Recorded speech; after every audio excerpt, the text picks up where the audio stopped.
Hi good morning students, welcome to IIT smart learn. हम लोग जो है फिजिक्स का नेक्स्ट पार्ट स्टार्ट करने जा रहे हैं और चैप्टर का नाम है विद्युत आवेश और विद्युत क्षेत्र। और अभी जो हम पार्ट स्टार्ट कर रहे हैं वो जो है परावैद्युतांक। तो चलिए वीडियो को स्टार्ट करते हैं। पहला जो है वो है आपका परावैद्युतांक। इसको समझना है तो इसको पहले मैं न्यूमेरिकल समझाऊंगा, फिर इसका परिभाषा दूंगा ताकि आप बहुत ही अच्छे से इसको याद कर सके, समझ सकें। चलिए देखिए क्या है कि हमने दो बिंदु लिया, एक बिंदु ये लिया और एक बिंदु लिया। अब इस बिंदु पे क्या है, इस बिंदु का नाम मैंने Q1 और Q2 दे दिया और इस पर प्लस Q धनावेश दिया और इस पर जो आवेश लिए वो माइनस Q लिया, मतलब ऋण आवेश दिया। अब इस पे हमें जो लगने वाला बल है वो कौन सा बल है, तो F है। F मतलब कूलम्ब बल। तो हम इसके बारे में पहले निकालेंगे, मतलब कि क्या है वो समझिए। परावैद्युतांक का मतलब क्या है कि पहले इसको हम निर्वात में निकालेंगे या वायु में निकालेंगे, फिर किसी माध्यम के लिए निकालेंगे और इन दोनों के लिए जब निकालेंगे तो उस बल का अनुपात जो होगा वो कहलाएगा आपका परावैद्युतांक। चलिए सॉल्व करके दिखाते हैं, फिर इसको परिभाषा इसी के हिसाब से। तो यहाँ पे एक आवेश हमने ले लिया प्लस Q और एक आवेश ले लिया यहाँ पे माइनस Q। इस आवेश को मान लिया Q1 और इस आवेश को मान लिया Q2। इन दोनों के बीच कोई बल तो लगेगा, तो जो बल लग रहा है उस बल का नाम है F। F का मतलब हो गया स्थिर वैद्युत बल और इसी को कूलम्ब बल के नाम से भी जानते हैं। तो चलिए कूलम्ब के नियम से क्या कर रहे हैं, तो पहले निकाल रहे हैं वायु या निर्वात के। पहले किसके लिए निकाल रहे हैं, तो वायु या निर्वात के लिए। तो कूलम्ब का नियम आपने अच्छे से पढ़ रखा है कि 1/4πε0 Q1 Q2/r²। अगर आपने नहीं पढ़ा है तो वीडियो जाके देखिए, जिसमें मैंने आपको कूलम्ब का नियम पढ़ाया है, वहाँ पे आप बड़े अच्छे से समझ सकते हैं। और चैनल पे नया है तो चैनल को सब्सक्राइब भी ज़रूर कर दें और दोस्तों में शेयर करें ताकि उन्हें भी इस चीज़ का फ़ायदा मिलता रहे।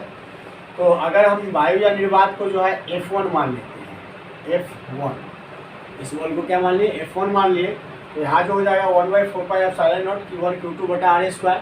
अब इसी पे ये जो मैंने अभी माना वायु या निर्वात के लिए माना, निर्वात मतलब कि जहाँ पे हवा नहीं हो उसके लिए। अब इसी को लेते हैं किसी माध्यम का मतलब क्या है कि अलग अलग माध्यमों में इसका मान अलग अलग हो, क्योंकि किसी भी माध्यम के लिए फॉर्मूला फिट करना है तो बल तो वही लगना है। तो किसी भी माध्यम के लिए जो बल मान लिया वो F2 मान लिया, तो फॉर्मूला हो गया 1/4πε0। ये तो आपको कूलम्ब बल का है और ये K जो है हमने एक नियतांक ले लिया माध्यम के लिए। ठीक है, हमने K क्या ले लिया, तो नियतांक ले लिया है माध्यम के लिए। और Q1 Q2/r², ये Q1 Q2 और r², इसके बीच की दूरी जो है क्या है, r है। इसके बीच की दूरी को यहाँ पे क्या लिखे हैं, r²। ठीक है, तो ये आपका हो गया बीच की दूरी का। तो अब समीकरण 1 और समीकरण 2 हो गया। अब इन दोनों को भाग देते हैं, मतलब समीकरण 1 भागे 2, समीकरण 1 से समीकरण 2 को भाग देते हैं। देखिए 1/4πε0 1/4πε0 कट जाएगा, Q1 Q2/r², Q1 Q2/r² cut जाएगा, तो बचेगा क्या, तो K बच जाएगा। अब ये K जो है यही है माध्यम का परावैद्युतांक। तो यहाँ पे परावैद्युतांक के लिए हमने K लिया, तो अब परिभाषा क्या हो जाएगा कि एक जो है F1 हमने किसके लिए लिया था, वायु या निर्वात के लिए, और एक है F2 किसके लिए लिया था, किसी माध्यम के लिए। तो परावैद्युतांक का परिभाषा क्या हो जाएगा, किसी दो आवेश पर, देखिए एक आवेश ये है एक आवेश ये है, तो किसी दो आवेश पर वायु या निर्वात में लगने वाला बल, वायु या निर्वात में लगने वाला बल, ये वायु या निर्वात में लगने वाला बल उसी आवेश पर, मतलब इसी आवेश पर किसी माध्यम में लगने वाला बल का क्या होगा, लगने वाला बल के अनुपात को हम क्या कहेंगे, परावैद्युतांक कहेंगे। मतलब कि शॉर्ट में समझिए कि K परावैद्युतांक हो गया और फॉर्मूला आ गया F1/F2। तो F1 क्या था, F1 जो है यहाँ पे आप अच्छे से देख सकते हैं वायु या निर्वात, और F2 क्या है, तो F2 है माध्यम। मतलब परिभाषा यहीं पे आपका हो गया कि परावैद्युतांक क्या है, तो किसी भी दो आवेश के लिए, क्योंकि हमने जो बल निकाला दो आवेश पर निकाला था, किसी भी दो आवेश के लिए वायु या निर्वात में लगने वाला बल उसी आवेश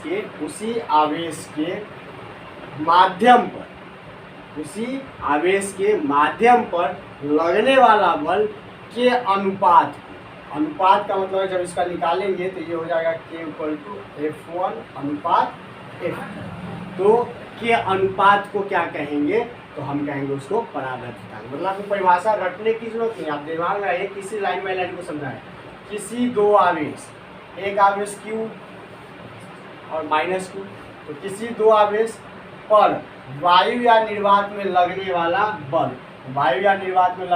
बल, तो इस बल को मान लीजिए कि F1 कर दिए, ठीक है। और उसी आवेश पर, मतलब इसी आवेश पर किसी माध्यम में लगने वाला बल, अब यहाँ पे माध्यम के लिए लेते हैं, तो माध्यम में लगने वाला बल क्या, F2 है ना, के अनुपात मतलब F1 बटा F2, क्या कहेंगे उसको, परावैद्युतांक, ठीक है। ये आपको समझ में आ गया। अब इसी चीज को निकालते हैं माध्यम का परावैद्युतांक किसको। माध्यम का परावैद्युतांक है कि वही चीज है, वायु या निर्वात में पहले निकालेंगे, तो अब इसमें जो किसी माध्यम में लग रहा है, तो वो जो आपका लगेगा वो क्या लग जाएगा, तो विद्युत क्षेत्र की तीव्रता लग जाएगा, है ना। विद्युत क्षेत्र की तीव्रता जैसे आ जाए, तो मान लीजिए कि इन दोनों आवेश के लिए किसी माध्यम में लिए, तो अलग अलग माध्यम में जो तीव्रता है वो कमेगा बढ़ेगा, तो उसके लिए निकाले। तो पहला वायु या निर्वात में इसको E1 मान लिया, तो विद्युत क्षेत्र की तीव्रता की फॉर्मूला होता है 1/4πε Q1 Q2 बटा R²। अगर आप यहाँ से Q2 हटाना भी चाहे तो हटा सकते हैं, कोई दिक्कत नहीं, क्योंकि एकांक धन आवेश रखिएगा तो Q2 का मान 1 हो जाएगा, लेकिन हम डायरेक्ट इसी से निकालेंगे। फिर किसी माध्यम के लिए निकालेंगे तो E2 इसको किसी माध्यम का मान लिए, तो 1/4πε, ये तो फॉर्मूला हो गया। और K जो है, K क्या आ गया, तो K माध्यम के लिए इसका लीजिए, K किसके लिए, तो माध्यम के लिए ले लीजिए। अब माध्यम के लिए जैसे ही K का मान ले लिए, तो माध्यम के लिए तो फॉर्मूला है Q1 Q2 बटा R²। ये आपका हो गया, समीकरण 1 और 2 आ गया, और समीकरण 1 और 2 को फिर भाग दिए तो क्या हो गया, 1/4πε से 1/4πε कट गया, Q1 Q2 बटा R² से Q1 Q2 बटा R² कट गया, तो बचा क्या, K। मतलब यहाँ पे भी जो है, मतलब कि वहाँ पे आपको किसी माध्यम के लिए जो आया था वो परावैद्युतांक यही था, और यहाँ माध्यम किसी माध्यम में निकालते थे। अब इसका भी क्या हो गया कि किसी दो आवेश पर, सेम परिभाषा, किसी दो आवेश में वायु या निर्वात में लगने वाला विद्युत क्षेत्र, वहाँ पे था विद्युत बल, यहाँ पे है विद्युत क्षेत्र की तीव्रता, उसी आवेश पर किसी माध्यम में विद्युत लगने वाला विद्युत क्षेत्र की तीव्रता, किसी माध्यम में क्षेत्र की तीव्रता, उसी आवेश पर किसी माध्यम में विद्युत क्षेत्र की तीव्रता का अनुपात हो। तो कहा कि किसी दो आवेश में वायु या निर्वात में लगने वाला विद्युत क्षेत्र की तीव्रता, उसी आवेश पर किसी माध्यम में लगने वाला यहाँ पे हो जाएगा, लगने वाला छूट गया, किसी माध्यम में लगने वाला विद्युत क्षेत्र की तीव्रता के अनुपात को माध्यम का परावैद्युतांक है। देखिए अब परिभाषा हो गया, किसी दो आवेश पर वायु या निर्वात में लगने वाला विद्युत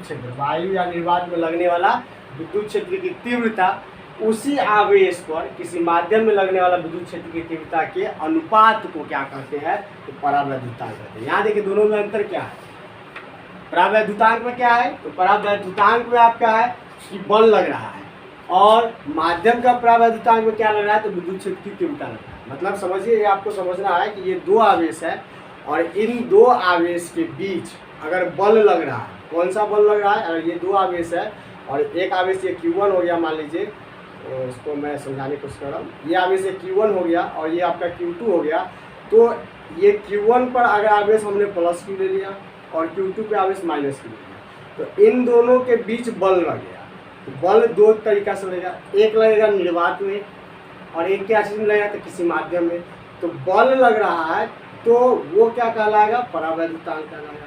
और अगर इन दोनों के बीच विद्युत क्षेत्र की तीव्रता है तो फिर इसको क्या कहलाएगा, तो वो कहलाएगा माध्यम का परावैद्युतांक। ध्यान रखिए कि दोनों मैंने आपको सामने लिख दिया इसलिए कि आपको दिक्कत हो। इसमें देखिए, इसमें लगने वाला क्या है, इसमें लगने वाला जो है बल है, और इसमें लगने वाला क्या है, तो लगने वाला विद्युत क्षेत्र की तीव्रता है।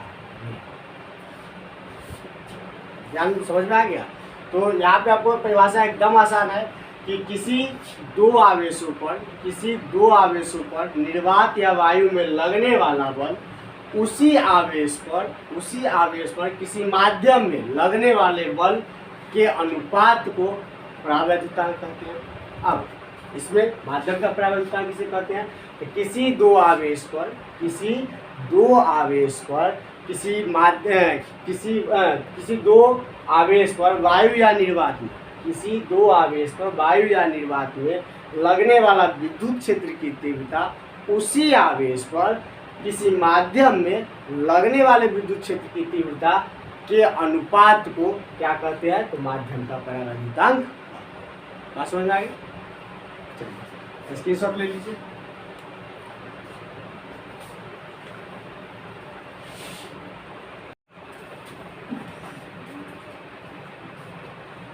अब जो है वो मैं आपको बता रहा हूँ विद्युत द्विध्रुव। बहुत छोटा सा सॉल्यूशन है विद्युत द्विध्रुव के बारे में। तो देखिए विद्युत द्विध्रुव क्या है वो समझिए कि यहाँ का दो समान और विपरीत प्रकृति के आवेश, मतलब कि दो समान आवेश, मान लीजिए कि एक आवेश एक बिंदु यहाँ पे है और एक दूसरा बिंदु यहाँ है, और यहाँ पे आवेश मान लीजिए कि +2 लेते हैं और यहाँ पे आवेश -2, मतलब आवेश जो है वो Q है, मतलब दोनों पे आवेश क्या है? Q है, और प्रकृति क्या है? विपरीत है। विपरीत मतलब एक प्लस है तो एक माइनस है, ठीक है।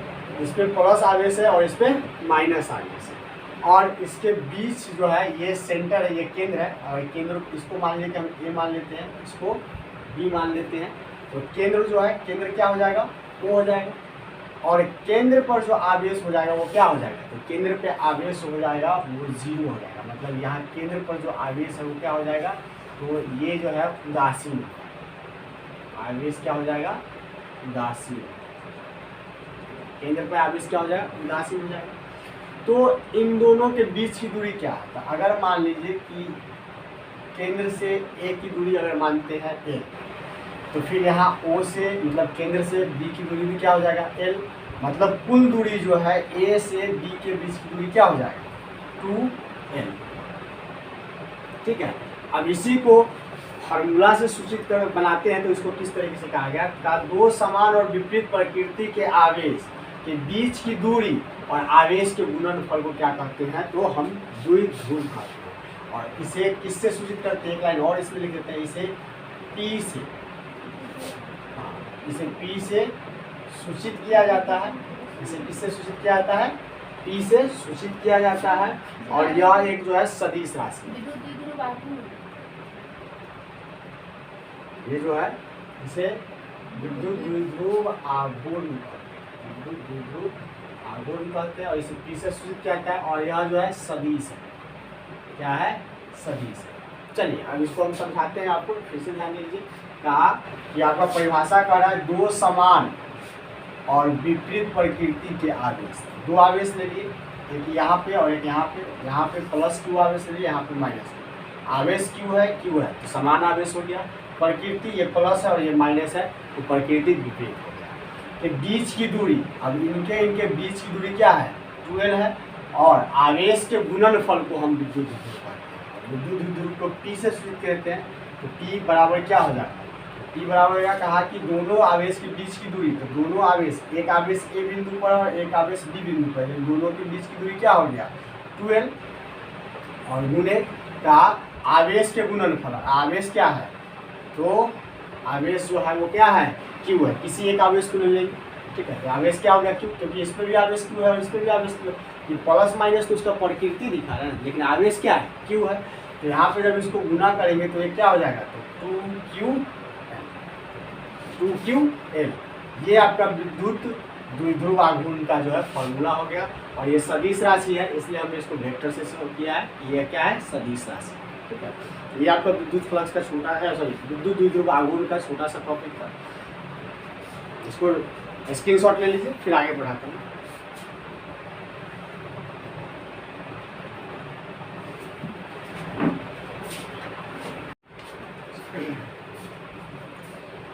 अब जो मैं आपको पढ़ाने वाला हूँ वो विद्युत फ्लक्स है। विद्युत फ्लक्स बहुत ही इंपॉर्टेंट टॉपिक है, क्योंकि गॉस के प्रमेय में इसका उपयोग किया जाए। और गॉस का प्रमेय जब मैं आपको पढ़ाऊंगा तो उसमें विद्युत फ्लक्स जो है वो आपको बहुत ही इंपॉर्टेंट पार्ट आएगा। क्योंकि अगर उस पर आपका विद्युत फ्लक्स का आपको कंट्रोल नहीं रहा तो आप उस जो है वहाँ पे कुछ नहीं कर पाएंगे। तो ध्यान रखिए कि आपको विद्युत फ्लक्स बहुत ही इंपॉर्टेंट टॉपिक है और इस टॉपिक को आपको बहुत ही अच्छे से समझना पड़ेगा। अगर इसको आप नहीं समझिएगा तो फिर नहीं हो पाएगा, क्योंकि विद्युत फ्लक्स जो है वो बहुत ही ज़्यादा इम्पोर्टेंट है। चलिए इसको मैं आपको पढ़ाता हूँ, स्टार्ट करते हैं। विद्युत फ्लक्स होता है क्या है उसको समझने के लिए पहले फिगर से समझते हैं, फिर आगे बढ़ते हैं। अगर मान लीजिए कि कोई विद्युत क्षेत्र है, ये जो आपका विद्युत क्षेत्र है और इस पे धन आवेश रखते हैं, प्लस धन आवेश रखते हैं, तो आप अच्छे से जानते हैं कि आवेश जो है वो दो प्रकार के होता है, एक होता है धन आवेश और एक होता है ऋण आवेश। धन आवेश में क्या होता है, धन आवेश किसको कहते हैं, तो आपको मैंने फिजिक्स में पढ़ा रखा है, जब पढ़ाया था कि धन आवेश क्या है, तो उसका धन आवेश का क्या प्रवृत्ति होता है, तो इलेक्ट्रॉन त्यागने का, मतलब कि वैसा पदार्थ जो इलेक्ट्रॉन त्यागता है वो धन आवेश कहलाएगा। तो त्यागेगा तो इलेक्ट्रॉन कहाँ जाएगा, बाहर जाएगा, है ना। जैसे कि अगर मान लीजिए कि ये धन आवेश है, ये अगर आपका वस्तु है, अगर धन आवेश है तो इससे इलेक्ट्रॉन बाहर निकलेगा, क्यों, क्योंकि ये इलेक्ट्रॉन त्यागेगा और इलेक्ट्रॉन त्यागेगा मतलब इलेक्ट्रॉन बाहर निकलेगा। अगर ये ऋण आवेश है तो क्या करता है, इलेक्ट्रॉन को लेगा, तो लेगा तो इलेक्ट्रॉन कहाँ जाएगा, अंदर की तरफ जाएगा। तो यहाँ पे हमने जो विद्युत क्षेत्र लिया है वो सपोज कीजिए यहाँ पे धन आवेश लिया है, तो इसका प्रवृत्ति क्या है, इलेक्ट्रॉन त्यागने का। तो ये इलेक्ट्रॉन इस तरीके से बाहर की ओर त्यागेगा। अब ये जो इलेक्ट्रॉन बाहर की तरफ त्याग रहा है, तो ये जो रेखा है ये लंबवत रेखा, अब ये जो इलेक्ट्रॉन त्याग रहा है ये लंबवत रेखा में इलेक्ट्रॉन त्याग रहा है, मतलब कि ये लंबवत रेखा है तो इसका कोण जो है वो कितना हो जाएगा, 90 डिग्री का। तो अगर ये धन आवेश लिया मैंने, तो ये क्या किया, इलेक्ट्रॉन त्यागा लंबवत दिशा में, और लंबवत दिशा में जैसे ही त्यागा तो ये 90 डिग्री हो गया। अगर सपोज कीजिए कि यहीं पे हम अगर इसका ऋण आवेश लेते, अगर ये ऋण आवेश लेते तो ऋण आवेश की प्रवृत्ति क्या होती है, इलेक्ट्रॉन को लेने की, मतलब ये इलेक्ट्रॉन लेता तो इस तरीके से लंबवत दिशा बनेगी। अब इसका दिशा किस तरफ होगा, तो अंदर की तरफ, क्योंकि ये जो है इलेक्ट्रॉन को ले रहा है। तो ये लंबवत रेखा जो है ये भी इसका ना कितना डिग्री का कोण बन जाएगा, 90 डिग्री का। तो अब परिभाषा क्या होगा कि ये लंबवत रेखा की संख्या को हम क्या कहते हैं, विद्युत फ्लक्स। अब परिभाषा बनेगा, क्या परिभाषा बनेगा, तो विद्युत फ्लक्स किसे कहते हैं, तो किसी विद्युत क्षेत्र में, किसी विद्युत क्षेत्र में, किसी विद्युत क्षेत्र में धन आवेश से निकलने वाली लंबवत रेखाओं और किसी विद्युत क्षेत्र में धन आवेश से निकलने वाली लंबवत रेखाओं और ऋण आवेश में, ऋण आवेश के कारण विद्युत क्षेत्र में प्रवेश करने वाली लंबवत रेखाओं की संख्या को क्या कहेंगे, विद्युत फ्लक्स कहेंगे, विद्युत फ्लक्स। देखिए बात समझिए, यहाँ पे परिभाषा को रटने की जरूरत नहीं, समझने की जरूरत है। अगर ये विद्युत क्षेत्र है और इसमें हमने प्लस धन आवेश लिया, तो यहाँ पे जो है रेखा क्या हो रही है, लंबवत बाहर निकल रही है, और यहाँ पे विद्युत क्षेत्र लिया और यहाँ पे हमने ऋण आवेश लिया, तो रेखा क्या कर रही है, लंबवत प्रवेश कर रही है। तो आप लिख सकते हैं, इससे भी शॉर्ट लिख सकते हैं कि किसी विद्युत क्षेत्र में से लंबवत निकलने वाली रेखा और लंबवत प्रवेश करने वाली रेखाओं की संख्या को हम क्या कहेंगे, विद्युत फ्लक्स कहेंगे। अब यहाँ पे आपने धन आवेश ऋण आवेश खोल दिया तो और अच्छा है कि विद्युत फ्लक्स किसे कहते हैं। तो अगर यहाँ पे आप शॉर्ट करना चाहते हैं तो शॉर्ट भी कर सकते हैं, हम शॉर्ट वाला भी लिख ही देते हैं, या करके आप इसको शॉर्ट वाला भी लिख सकते हैं कि किसी विद्युत क्षेत्र से लंबवत निकलने वाली रेखा और लंबवत प्रवेश करने वाली रेखाओं की संख्या को क्या कहेंगे? विद्युत फ्लक्स। देखिए बात समझना जरूरी है आपको। ये विद्युत क्षेत्र है, अगर ये विद्युत क्षेत्र था, अगर ये धनावेश हमने लिया तो ये क्या करे? इसका इलेक्ट्रॉन त्यागने की प्रवृत्ति है। इलेक्ट्रॉन त्यागेगा मतलब बाहर की ओर निकलेगा, तो ये बाहर की ओर निकला मतलब कि लंबवत रेखा कहाँ निकल रही है? बाहर। मतलब किसी विद्युत क्षेत्र में लंबवत निकलने वाली रेखा और लंबवत प्रवेश करने वाली रेखाओं की संख्या को हम क्या कहेंगे? विद्युत फ्लक्स कहेंगे।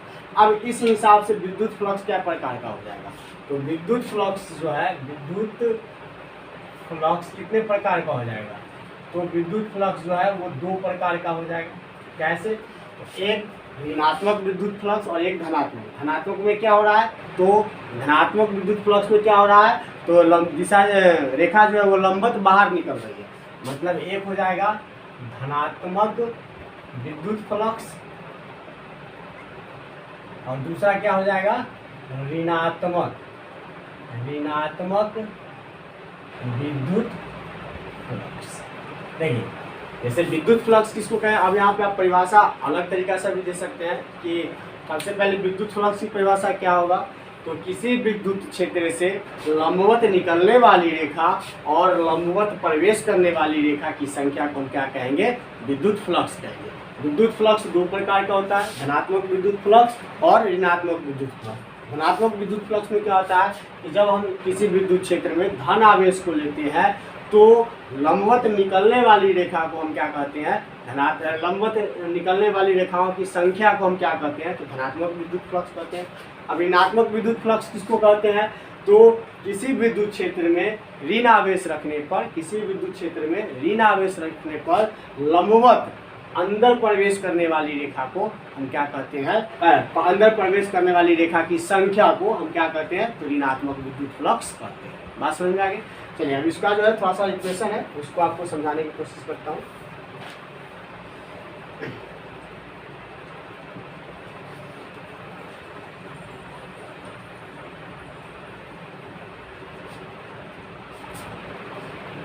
इसको मिटाते हैं।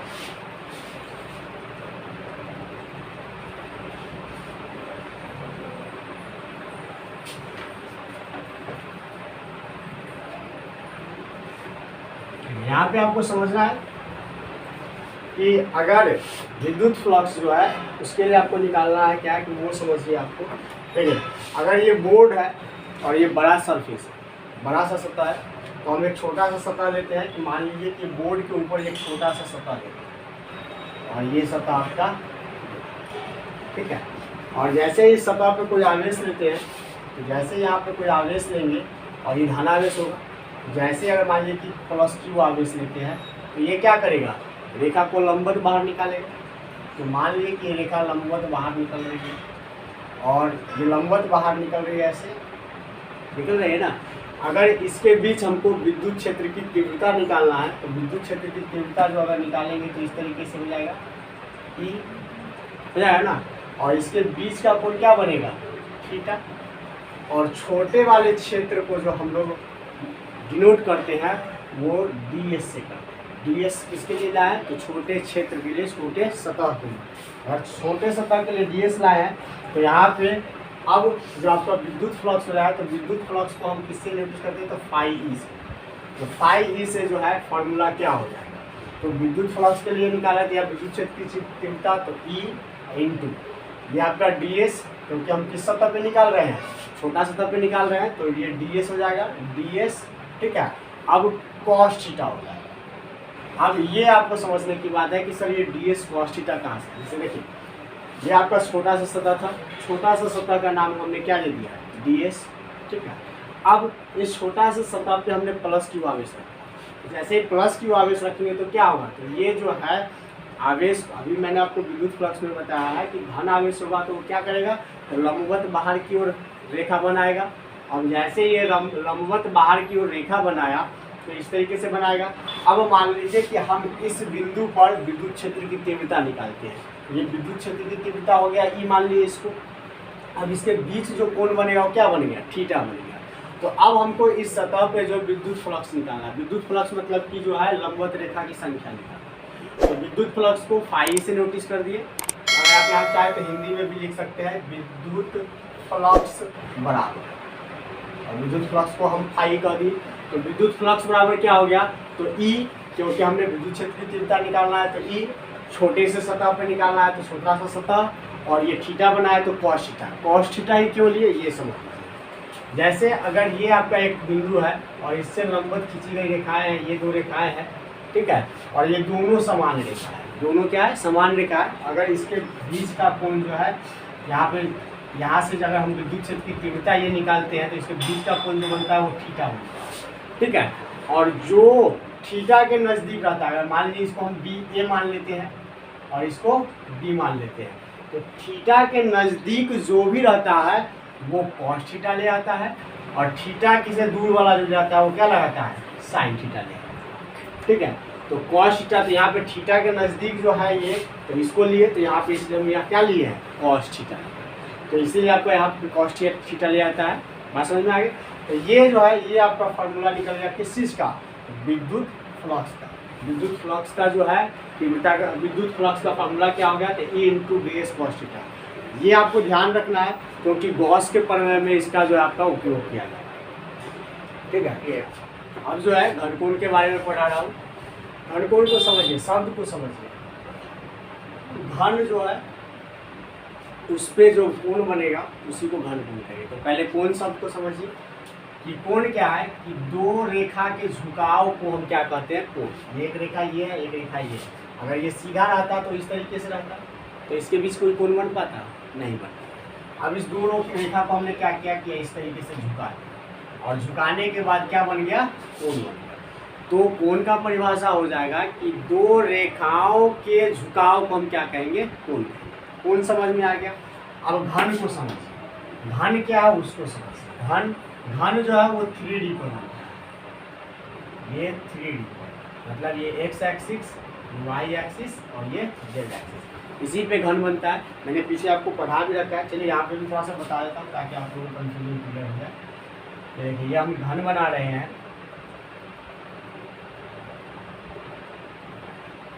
अगर ये आप घन बना रहे हैं, ये आपका घन हो गया। अगर इस वाले चेन को आप ऊपर बढ़ा रहे हैं तो वाई एक्सिस, इस वाले को आगे बढ़ा रहे हैं तो एक्स एक्सिस, और इस वाले को इधर निकाल रहे हैं तो क्या हो गया, जेड एक्सिस। मतलब ये घन जो बना हुआ है ये इसी तीनों अक्ष पे बना हुआ है, ठीक है। तो ये घनकोण का मतलब कि घन में 3 कोण बनना है, 3 डायमेंशन पे होगा। 3 कोण बनना नहीं है, 3 डायमेंशन पे बनेगा, मतलब कि ये जो है 3 अक्ष पे बनेगा। ये क्यों समझा मैंने वो आपको अभी बताता हूँ। देखो अगर सपोज कि एक एग्जाम्पल ले लेते हैं, एक तरबूज है, नॉर्मल सा एक एग्जाम्पल लेते हैं, एक तरबूज है, और आप तरबूज जब मार्केट में खरीदने जाते हैं तो आप बोलते हैं तरबूज वाले को कि तरबूज अच्छा है या ख़राब है। वो क्या करता है, आपको चाकू उठा के और एक पार्ट काट के आपको निकाल देता है। सपोज कीजिए कि ये आपका तरबूज था, इसने चाकू उठाया और इस तरीके से कट किया, और ये आपको कट करके उसने एक भाग निकाल के आपको दे दिया। अब यहाँ से ये तीसरा भाग ये होगा, अगर इसको आगे बढ़ाते हैं तो इस तरीके से, आगे बढ़ाते हैं तो इस तरीके से, और इसको आगे बढ़ाते हैं तो इस तरीके से, मतलब ये 3 पार्ट में आएगा, ठीक है। जैसे आप तरबूज को काटिएगा तो आप बहुत अच्छे तरीके से समझ सकते हैं कि लगभग इस तरीके से काट के आपको, तो ये 3 डायमेंशन, और 3 डायमेंशन में जब हो जाता है तो ये है। अब इस छोटा सा पार्ट को, इस पूरे पार्ट को हम क्या मान लेंगे, ओमेगा। ये जो छोटा सा पार्ट का इसका जो कोण बना है इसको घनकोण, तो डी ओमेगा, और ये छोटे से भाग को हमने क्या मान लिया, डी एस, ठीक है। अब अगर इस छोटे से पार्ट को लगातार हम जोड़ते जाएंगे तो हमको पूरा पार्ट मिल जाएगा। तो हमें इस छोटे से पार्ट में ये निकालना है कि विद्युत फ्लक्स की संख्या क्या है, तो आपको समझ में आना। अब मान लीजिए कि इसका यहाँ पे जो हमने आवेश रखा वो +2 रखा, और इस आवेश पर नाम दे दिया O, केंद्र है तो वो दे दिया। अब सपोज किया कि यहाँ से यहाँ की बीच की दूरी को R कर दिया, और यहाँ जो बिंदु है इस बिंदु को P मान लिया, तो इस P बिंदु पर यहाँ जब विद्युत क्षेत्र की तीव्रता निकालेंगे तो यहाँ कोण क्या बन जाएगा, थीटा बन जाएगा। अब इसी चीज़ को निकालना है, तो निकालना क्या है, तो पहला चीज़ आपको ये निकालना है कि छोटे से पार्ट ds के लिए जो है क्या बने, तो ds जो छोटा पार्ट है उस पर ये घनकोण d ओमेगा बन रहा है, तो यहाँ जो हो जाएगा d ओमेगा बराबर, मतलब छोटे से क्षेत्र ds के लिए क्या हो जाता है d ओमेगा, और d ओमेगा बराबर यहाँ पे क्या हो जाएगा, तो छोटा सा क्षेत्र है, और छोटा सा क्षेत्र के लिए जो है फार्मूला क्या हो जाएगा, तो छोटा सा सतह पर निकाल रहे हैं तो ds छोटा सा सतह, ठीक है। और यहाँ पे किसके लिए निकाल रहे हैं, तो इस यहाँ पे कोण जो बन रहा है उसके लिए, तो ये कोण जो बन जाएगा cos थीटा बन जाएगा, और बटा क्या हो जाएगा r²। मतलब कि छोटा सा सतह के लिए निकाल रहे हैं तो d ओमेगा का छोटा सा सतह का नाम ले दिए ये ds, और यहाँ कोण बन रहा है, तो मैंने अभी आपको समझाया था कि कोण क्या बन जाएगा, तो cos थीटा। कैसे, तो ये देखिए, अगर ये लंबवत बिंदु है, ये लंबवत बिंदु है, और इसके बीच का कोण अगर हम यहाँ पे विद्युत क्षेत्र की तीव्रता निकालते हैं या परिमाणिक तीव्रता निकालते हैं, यहाँ थीटा बन जाएगा, तो थीटा के नज़दीक जो होगा वो क्या कहलाएगा, cos थीटा, और थीटा के दूर जो रहा कहलाएगा क्या कहलाएगा, sin थीटा। यहाँ पे हमने कहाँ से cos थीटा लिया, ये समझ रहा है क्योंकि ये कोण बन रहा है, तो यहाँ पे विद्युत क्षेत्र की तीव्रता के लिए हम ये फ्लक्स निकाल रहे हैं, तो यहाँ पे ये क्या हो जाएगा, ds cos थीटा। बात समझ में आ रहा है। अगर सिंपल से आपको नहीं उतना ध्यान है तो आप सिंपल से उसको समझिए कि थीटा के नज़दीक वाला को हम क्या लेना है, cos थीटा लेना है, तो थीटा के नज़दीक वाले को हमने cos थीटा लें, क्योंकि यह ds का क्षेत्र है, और ds मतलब छोटा सा सतह के लिए निकाल रहे हैं। छोटा सा सतह के लिए जब घनकोण निकालेंगे तो इस बात को निकालेंगे, तो छोटा सा सतह मिलके क्या घनकोण है, तो घनकोण लिख दिए। अब ये घनकोण जो है तो किस पे निकाल रहे हैं, छोटा सा सतह पे, तो छोटा सा सतह के लिए ds लिख दिए। अब यहाँ पे कोण बना कौन सा, तो cos थीटा, और बीच की दूरी क्या है, तो r है, तो r²। ये आपका हो गया। अब इसी को अगर हम पूरे सतह के, तो पूरा सतह को क्या कहते हैं, ओमेगा। ओमेगा जब निकालेंगे तो ओमेगा क्या हो जाएगा, पूरे सतह के लिए, तो पूरे सतह के लिए, तो पूरे सतह के लिए क्या निकल जाएगा, ये समझो। तो पूरे सतह के लिए मतलब अगर हम d ओमेगा को जोड़ते जोड़ते चले जाएंगे, अगर ये घनकोण है और इसको इस तरीके से जोड़ते चले जाएंगे तो ये पूरा हो जाएगा, मतलब मेरा तरबूज जो है वो पूरा बन जाएगा। तो अगर हम ओमेगा बराबर लिखते हैं तो इसको जोड़ना होगा, तो जोड़ने के लिए क्या करेंगे, तो d ओमेगा लिख दिए, और इसको जोड़ने के लिए क्या चीज़ का सिंबल देते हैं, समाकलन। ये इसको कहते हैं समाकलन। समाकलन मतलब हुआ क्या हो गया, तो उसका जोड़, तो d ओमेगा का जोड़ मिलेगा तो वो किसके बराबर हो जाएगा, ओमेगा का। ये हमने समाकलन दे दिया। अब यहाँ ओमेगा बराबर समाकलन d ओमेगा का मान हमने क्या निकाला, तो ds cos थीटा बटा r²। ये हमने इसका मान निकाला है, और इसको जब आप सॉल्व करते हैं तो इसका मान क्या आता है, तो 4 पाई आता है, जो आपको 11th में पढ़ना है, और वो थोड़ा सा ज़्यादा बड़ा सॉल्यूशन है, तो आपको यहाँ पे मैं नहीं बता पाऊँगा, क्योंकि अभी हम आपको गॉस के नियम के लिए पढ़ा रहे हैं। अगर उसमें जाएंगे तो फिर आप उसमें कन्फ्यूज हो जाएगा। तो आपको डायरेक्टली ध्यान रखना है कि omega equal to ds cos, समाकलन ds cos थीटा, और इसका मान क्या होता है, तो इसका मान होता है 4 पाई, मतलब ओमेगा इक्वल टू क्या हो गया, 4 पाई। संपूर्ण सतह के लिए ये निकल के आ गया 4 पाई। ये बात समझ में आ गया। तो ये गॉस का प्रमेय है। गॉस का प्रमेय जो है वो बंद पृष्ठ के लिए लागू होता है, और गॉस का कथन ये है। ध्यान रखिए कि किसी भी वैज्ञानिक कथन को बदलने की जरूरत नहीं है, उसको अपने भाषा में लिखने की जरूरत नहीं है। तो गॉस का नियम जो है वो गॉस जी ने दिया था, तो किसके लिए दिया था, तो बंद पृष्ठ के लिए। और बंद पृष्ठ के लिए उन्होंने क्या दिया था, तो किसी बंद सतह पर विद्युत फ्लक्स की संख्या, ये आपका विद्युत फ्लक्स की संख्या, फाई को हम क्या कहते थे, विद्युत फ्लक्स की संख्या। तो कहा किसी बंद सतह पर विद्युत फ्लक्स की संख्या उसी सतह पर उपस्थित कुल आवेश क्या, Q का 1/ε0 गुना होगा। तो हमें ये साबित करना है, कि फाई ई बराबर जो है Q बटा ε0 होगा। तो आपको कुछ नहीं, वही याद रखना है, तरबूज को याद रखिए। अगर बंद सतह का है इसलिए, तो ये एक बंद सतह है, और इस बंद सतह पर यहाँ हम आवेश +Q ले लेते हैं, और जैसे ये +Q है तो ये क्या करेगा कि लंबवत रेखा को क्या है, बाहर की तरफ भेजेगा, और जैसे ही बाहर की तरफ भेजेगा तो इस तरीके से भेजेगा। और याद रखिए कि तरबूज को याद रखिए कि तरबूज में मैंने क्या किया था, ये छोटा सा सतह काटा था ना, अब ये छोटा सा था, यहाँ बीच की दूरी r हो गया, यहाँ पे ये बिंदु है P हो गया, और यहाँ से विद्युत क्षेत्र की तीव्रता E लेते हैं तो यहाँ पे कोण क्या बन जाएगा, थीटा बन जाएगा ना।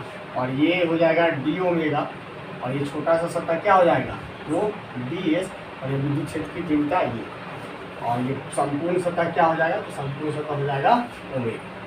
आपको ध्यान रखना है कि पहले 3 पार्ट में आपको निकालना है, एक विद्युत क्षेत्र की तीव्रता निकाल लेना, दूसरा छोटा सा सतह के लिए निकालना, और तीसरा संपूर्ण सतह के लिए निकालना। जैसे ही आप निकाल लीजिएगा तो पूरा बंद सतह प्राप्त हो जाएगा। तो बंद सतह का अगर मान ये आ जाता है तो आपका जो है ये गॉस का प्रमेय शामिल है।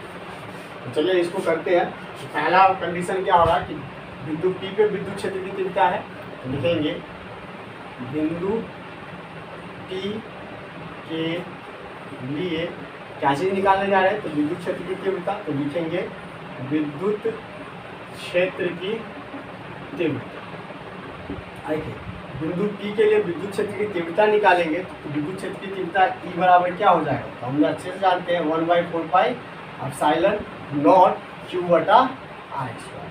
फॉर्मूला अच्छे से जानते हैं, वैसे नहीं कर सकते हैं। अब देखिए पहला काम हमने कर दिया, दूसरा काम क्या करना है, तो छोटा सा सतह ds है उसके लिए निकालेंगे। तो ds के लिए, ds पे क्या निकालेंगे, तो फ्लक्स की संख्या। तो लिखेंगे विद्युत फ्लक्स की संख्या, ds के लिए विद्युत फ्लक्स की संख्या क्या हो जाएगा, तो विद्युत फ्लक्स को हम फाई बोलते थे, और निकाल रहे हैं छोटा सा सतह के लिए, तो छोटा सा सतह का नाम हो गया ds, और ds फाई बराबर क्या निकालना है, पीछे थे E into ds cos theta. पीछे हमने विद्युत फ्लक्स का फॉर्मूला निकाला था, उसमें ये निकाला था आपका।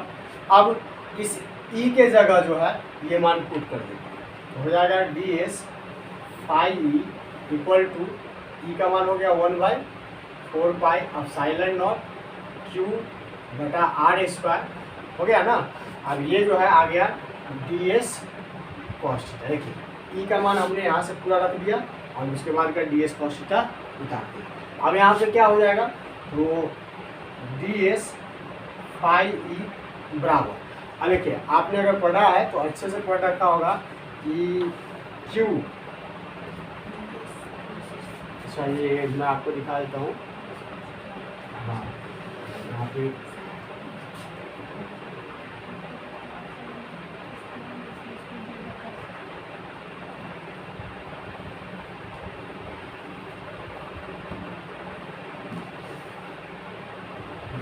ये जो है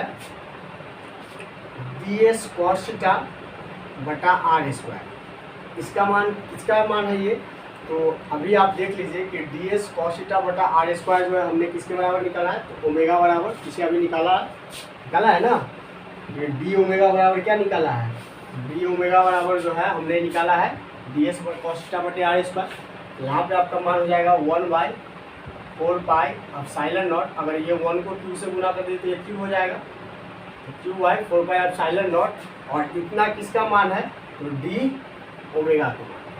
ठीक है, ये मान किसका है, तो d ओमेगा का मान है, ओमेगा का, सॉरी d ओमेगा नहीं, हमने इसका कितना का मान निकाला है, ओमेगा का निकाला है।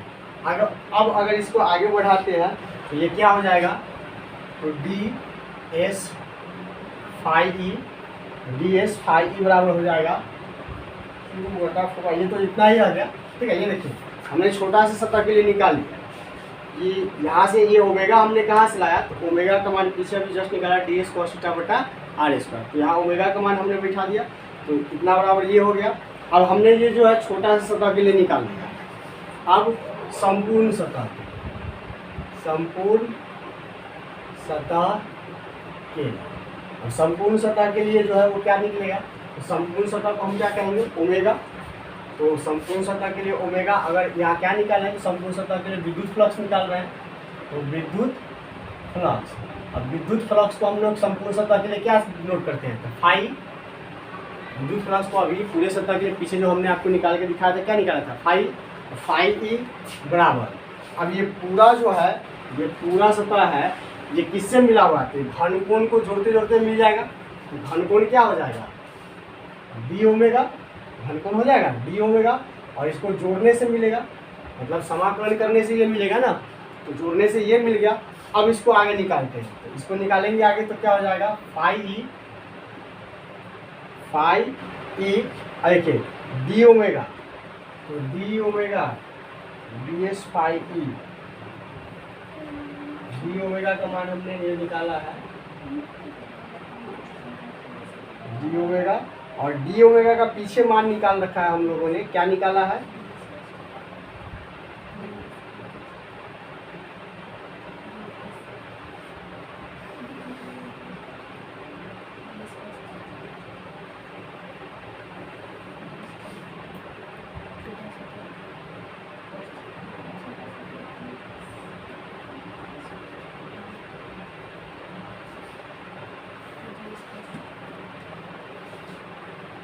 अच्छा ये सॉरी यहाँ पे जो है डी ओमेगा नहीं लिख के हम डायरेक्ट यहाँ लिख देंगे, डी ओमेगा जो है वो किसके लिए बना हुआ है, छोटा सा क्षेत्र के लिए, और छोटा सा क्षेत्र को अगर हम जोड़ते हैं तो ये हमारा घनकोण पूरा हो जाएगा, मतलब ये घनकोण किसके बराबर है, इसके बराबर है, क्योंकि इसी से मिलके ये बना है। तो यहाँ पे जो है हम डायरेक्ट क्या लिख सकते हैं, तो डी एस और फाई ई क्यों लिख सकते हैं ये समझिए कि ये डी ओमेगा है, ये छोटा सा क्षेत्र है, अगर इसी को हम बढ़ाते चले जाएंगे तो हमारा पूरा सतह मिल जाएगा, और ये इसके लिए हमने क्या निकाला है, ये निकाला है छोटा सा सतह पर, छोटा सा सतह का मान हमने ये निकाला है, तो यहाँ पे डायरेक्ट हमने छोटा सा सतह बैठा दिया। अब छोटा सा सतह का मान क्या है, देख लीजिए छोटा सतह का मान हमने ये निकाला है, तो समाकलन Q बटा 4 पाई एप्सिलॉन नॉट ओमेगा, ये निकाला है हमने, ओमेगा या इसको डी ओमेगा भी बोल सकते हैं।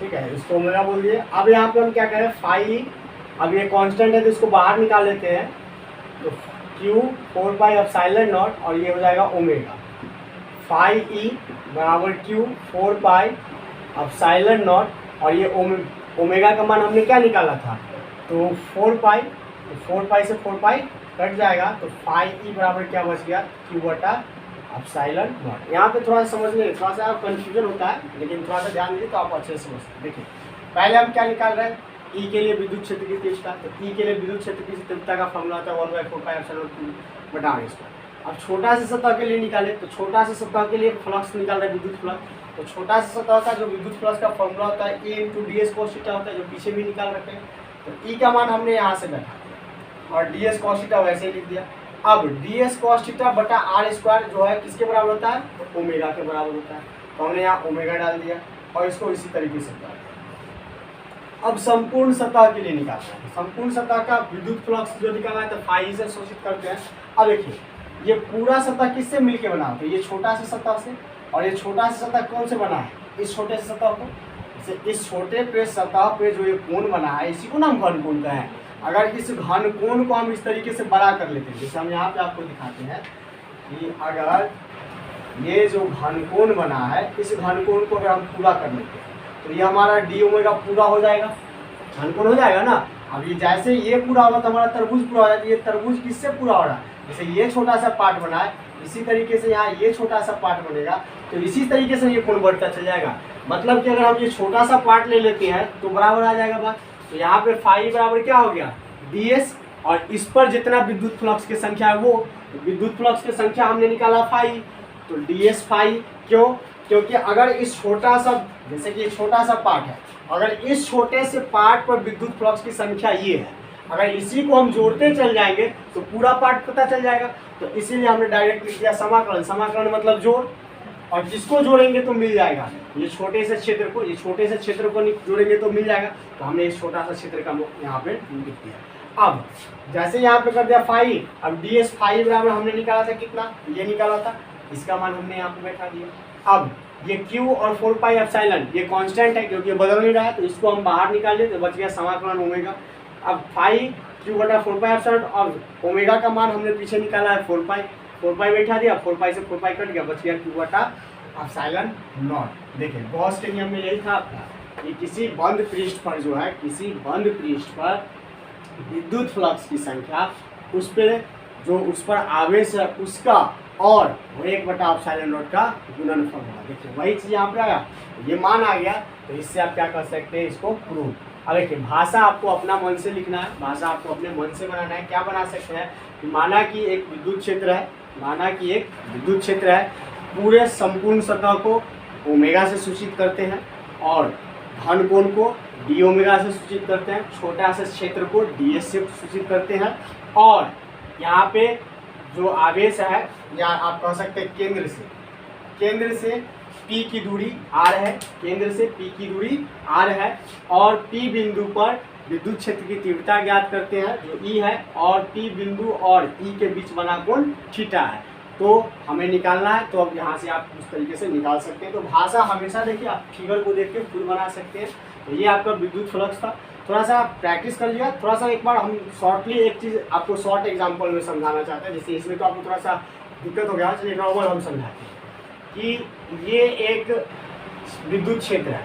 अब समझिए कि आप नॉर्मल एग्जांपल सीखिए, ये आपका घर है, ठीक है, और ये घर आपके दादाजी का नाम पर, पूरा घर दादा का है, तो दादा को आपने मान लिया ओमेगा। ये घर किसके नाम पे, पूरा दादा के नाम पे है। अब यहाँ सपोज कीजिए कि ये इसका केंद्र हो गया, यहाँ से छोटा सा पार्ट, जैसे आपके दादा का 5 बेटा हो गया। अब 5 बेटा में से एक बेटा को, क्योंकि जमीन का हिस्सा तो सबको बराबर देना है, तो एक बेटा को अगर मान लेते हैं, छोटा सा बेटा को क्या मान लेते हैं, ये छोटा सा पार्ट है, इस छोटा से पार्ट वाले बेटा को मान लेते हैं डी। अब इस छोटा से बेटा को जितना जमीन है, उस जमीन को अगर पूरा जोड़ते चल जाएंगे तो वो जमीन किसका हो जाएगा, दादा का पूरा मिल जाएगा जमीन। अगर मान लीजिए कि दादा के पास 20 कट्ठा जमीन था और इनके पास 5 बेटा था, तो एक बेटा को इन्होंने नाम रख दिया ds, और इसके पास कितना कट्ठा जमीन हो जाएगा, 4। अगर इसी तरीके से सारा बेटा का 4-4 कट्ठा जोड़ते चला है तो वो सारा किसका हो जाएगा, दादा का, ये ओमेगा के बराबर हो जाएगा। यहाँ पे हमने वही किया कि पहले हमने विद्युत क्षेत्र की तीव्रता निकाल लिया, फिर हमने क्या किया कि एक बेटा को कितना जमीन दिया ये निकाल लिया। अब यहाँ पे क्या हुआ, कहा कि अब पूरा कितना जमीन था से निकालो, तो हमने पूरा जमीन के लिए क्या किया कि एक बेटा का जो जमीन था उसका जोड़ कर दिया। अब एक बेटा के जमीन को जोड़ते चले गए तो वो क्या मिल जाएगा, पूरा जमीन मिल जाएगा। तो वही चीज़ हमने यहाँ पे कर दिया। तो इस तरीके से जो है आप प्रूव कर सकते हैं, आसान शब्द, मतलब कि आपको ध्यान रखना है कि इसको 3 पार्ट में सीख करना है। पहला पार्ट कि P बिंदु पर जो है विद्युत क्षेत्र की तीव्रता निकालना है, P बिंदु पर विद्युत क्षेत्र की तीव्रता, विद्युत क्षेत्र की तीव्रता निकालना है। दूसरा पॉइंट क्या है कि छोटा सा सतह है, तो छोटा सतह कौन है, तो छोटा सतह है ds, तो ds के लिए आपका विद्युत फ्लक्स निकालना है, ds के लिए क्या निकालना है, विद्युत फ्लक्स की संख्या निकालना है। और तीसरा में आपको क्या करना है, तो तीसरा में आपको करना है कि पूरा सतह के लिए, तो संपूर्ण सतह के लिए निकालना है। और संपूर्ण सतह को क्या, संपूर्ण सतह पे क्या निकालना है, तो विद्युत फ्लक्स, संपूर्ण सतह पे फाई निकाल लेना है, और इस तरीके से आपका ये सिद्ध हो जाएगा। थोड़ा सा बहुत ही मतलब ये इम्पॉर्टेंट क्वेश्चन है, क्योंकि हर बार जो है बोर्ड में ये क्वेश्चन देखा जाता है और आपके एग्जाम में जो है 5 नंबर का ये क्वेश्चन होता है। भाषा आप हमेशा ध्यान रखिए कि भाषा आप इस फिगर से बनाने की कोशिश कीजिए कि माना कि संपूर्ण सतह ओमेगा है, इसमें घन कोण जो है वो डी ओमेगा है, छोटा सा सतह ds है, यहाँ पे O से केंद्र से P की दूरी r है, P से विद्युत क्षेत्र की तीव्रता E खींचते हैं, और P और E के बीच बना कोण थीटा है। अब यहाँ से आप लिखिएगा, इसीलिए बिंदु P के लिए विद्युत क्षेत्र की तीव्रता निकाल के इस तरीके से आप निकाल के बना लीजिएगा। तो ये बहुत ही इंपॉर्टेंट क्वेश्चन है। इस तरीके से जो है आपका गॉस का प्रमेय खत्म हो गया। इसमें और भी बहुत सारे टॉपिक हैं, जैसे गॉस का अनुप्रयोग है, तो ये सारा चीज़ें अगर ये सब आप अच्छे से क्लियर कर लेते हैं तो आगे आपको बहुत अच्छे से समझ में आएगा। और जिनको भी प्रॉब्लम हो कमेंट सेक्शन में कमेंट कीजिए, मैं आपको समझाने की कोशिश करूंगा और बहुत अच्छे तरीके से तैयार करा दूंगा आपका वीडियो। यदि आप नए हैं चैनल पे तो चैनल को सब्सक्राइब कर लें और अपने फ्रेंड्स से भी शेयर कर लें ताकि इस वीडियो का फायदा उन्हें भी मिलता है। चलिए आज के लिए बस इतना ही, मिलते हैं नेक्स्ट बार।